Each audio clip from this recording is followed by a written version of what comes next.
Over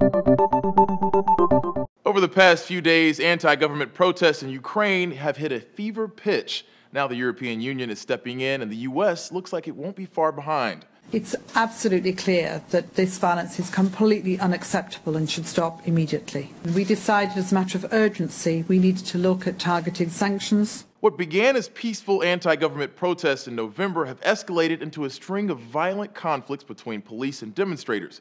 We still don't know the exact casualty numbers, but the BBC estimates almost 70 people have been killed and hundreds wounded in Kiev since the fighting began. Early Wednesday, Ukrainian President Viktor Yanukovych announced his government had brokered a temporary truce with opposition leaders, briefly raising hopes that a diplomatic end to the standoff could be in sight. Those hopes were dashed when police and protesters resumed fighting early Thursday in what has become by far the bloodiest day in these protests.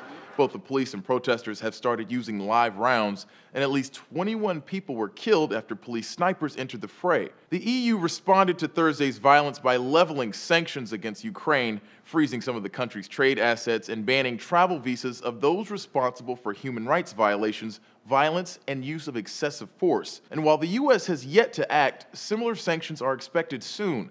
On Wednesday, President Obama said, along with our European partners and the international community, there will be consequences if people step over the line.